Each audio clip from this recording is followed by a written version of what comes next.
습니다. 그리고 주말 사이에 이재명 대통령 굉장히 바빴습니다. 예.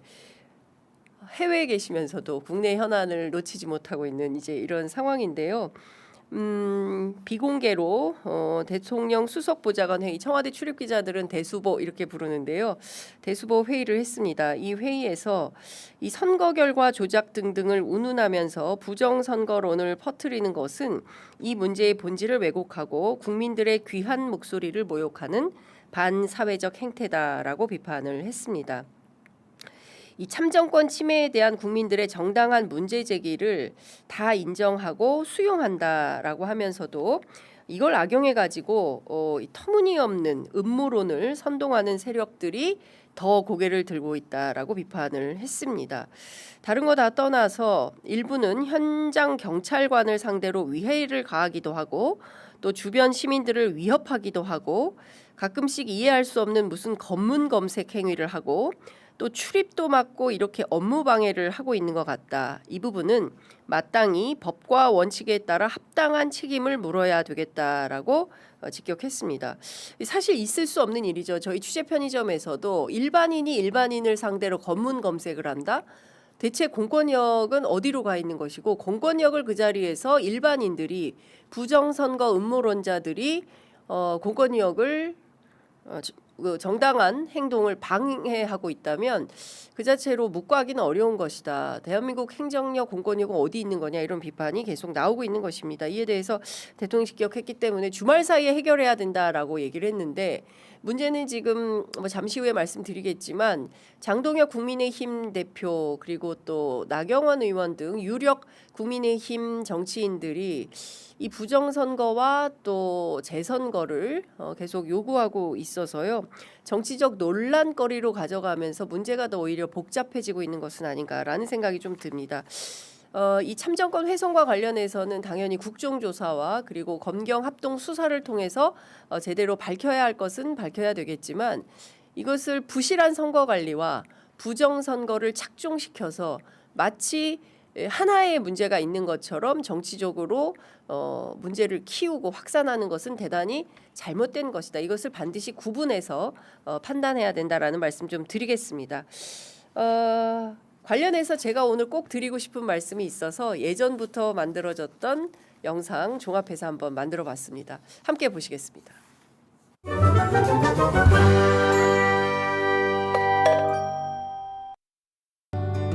국가공무원에게 국민 전체의 봉사자로서 행정의 민주적이며 능률적인 운영을 기하게 하는 것을 목적으로 한다. 당신들 면접 볼 때 이거 다 외웠을 거 아닙니까? 모든 책임은 저희 농민들이 지겠습니다. 괜찮으시죠?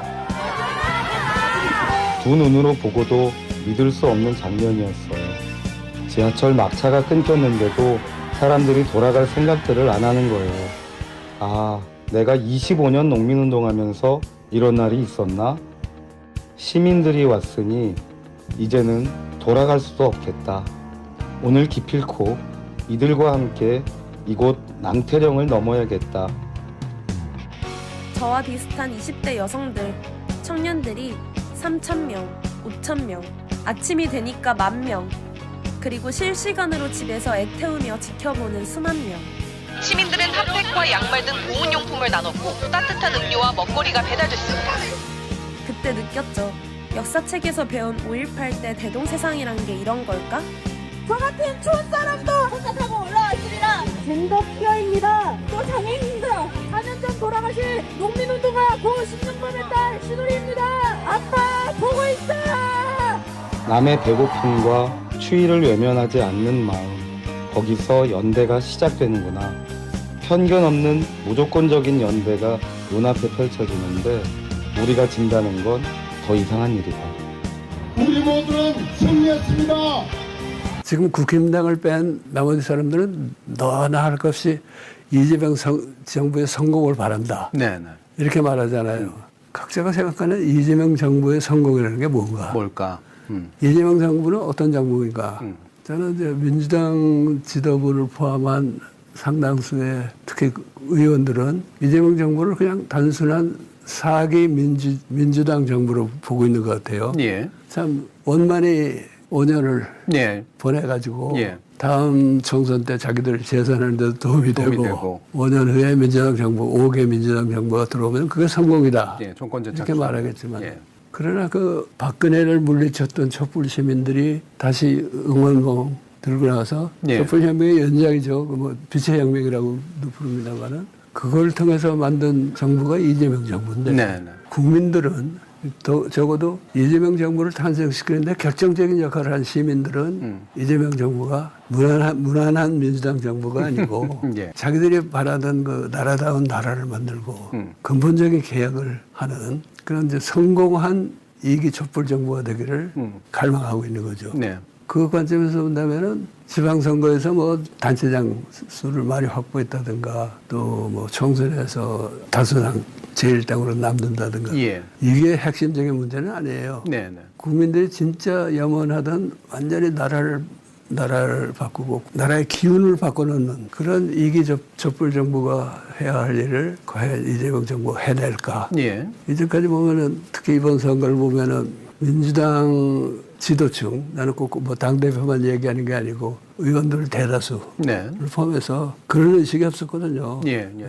촛불 혁명이나 빛의 혁명이라는 거는 그냥 자기들 집권하는데 도와준 고마운 사건이었지. 예. 2기 촛불 정부를 성공시켜야 된다 하는 개념은 별로 없는 것 같아요. 네. 지니님께서 볼 때마다 눈물이 납니다. 실용적으로 살아요님은 저 때는 열정이 있었지. 그러나 지금은 가슴이 차가워지고 있다. 차가워지는 것까지는 모르겠으나 분노하게 하지 마라. 예. 자, 노북남님은 민주시민 2030 멋있다. 우리나라의 미래는 밝습니다. 역사교육이 정말 필요합니다. 이런 말씀 주셨습니다. 개혁을 원합니다. 국민들 생각들과 다르게 가는 국회 정신 똑바로 차려야 합니다. 이런 의견들 주시고 계십니다. 자, 30도를 웃도는 한여름 더위에 어쩌면 우리가 잊고 있을지 모르는 비상계엄 때 영상을 저희들이 좀 준비를 해봤습니다. 다시 보니까 어떠세요? 다시 보니까 어떠십니까? 네, 눈물 나죠.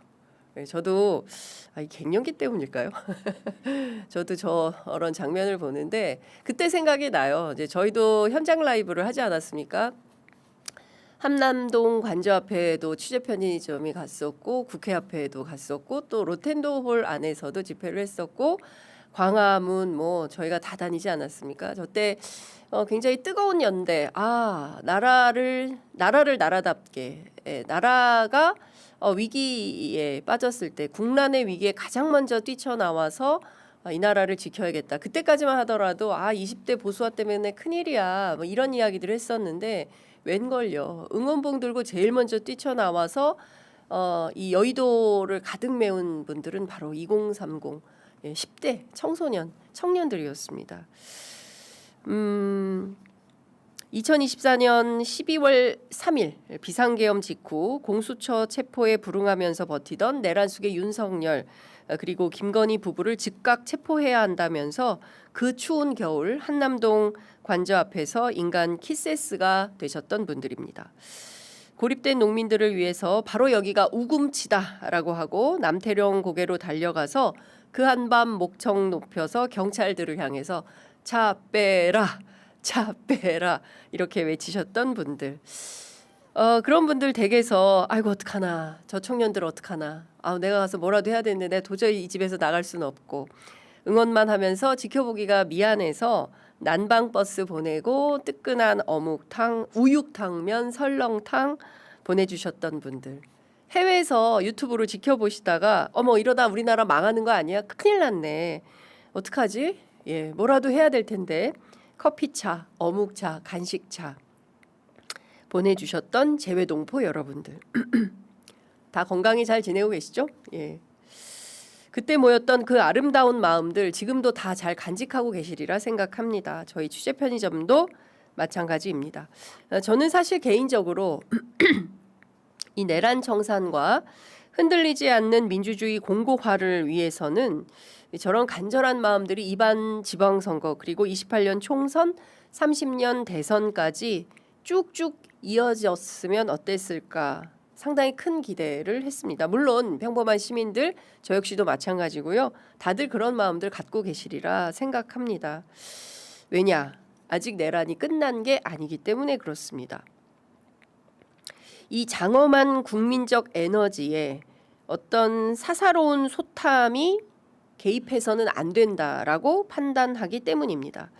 제가 늘 말씀드리지만 우리가 일제 때 친일 청산 제대로 하지 못한 탓에 그리고 군사 독재 제대로 청산하지 못한 이유로 그래서 21세기에 두 차례나 되는 시민혁명을 겪고 있는 것이다. 하나는 박근혜 때 국정농단 사태 때 있었던 촛불혁명이고요. 다른 하나는 바로 빛의 혁명인 겁니다. 따라서 이번 선거는 백낙청 선생님 말씀대로 굉장히 간절했고 굉장히 중요했고 그리고 반드시 전국적 승리의 역사를 만들어야 했다라고 생각을 합니다. 백 선생님 말씀처럼 국민주권 정부 이재명 정부는 그러니까 어느 평범한 민주당 정부일 수는 없습니다. 물론 그 언제라고 평범할 수가 있겠습니까? 네, 당연히 특별한 정부이긴 합니다만 그것은 문재인 대통령이 이끄셨던 제1기 촛불혁명 정부도 마찬가지였고 제2기 시민혁명 정부에 해당하는 빛의 혁명으로 탄생한 이재명 정부 국민주권 정부도 마찬가지라고 생각을 합니다. 그 어느 때보다 더 크게 힘을 합쳐서 그 누구도 흔들 수 없는 반듯한 민주국가로 만들어 놓는 것이 현재를 사는 우리 세대의 몫이다. 라고 생각을 합니다. 그러나 저뿐만 아니라 모든 분들이 다 비슷한 생각을 하고 있다고 생각합니다. 사실 지금 우리는 이 순간에도 그 길에 매진하는 것이 옳고 그 길에 복무하고 있다고들 생각하실 겁니다. 김혜경 여사가 작년 11월 남아공 요하네스버그 한식당에서 열린 현지 한인 여성 활동가들과의 오찬 간담회에서 이런 말을 한 적이 있습니다. 대통령께서는요 1년 전 얼음 아스팔트 위에 키세스단이 쉬엄쉬엄 하는 대통령을 뽑은 것이 아니다 라며 기내에서도 잠을 아끼고 서류를 꼼꼼히 챙기고 있습니다. 다들 깜짝 놀랐습니다.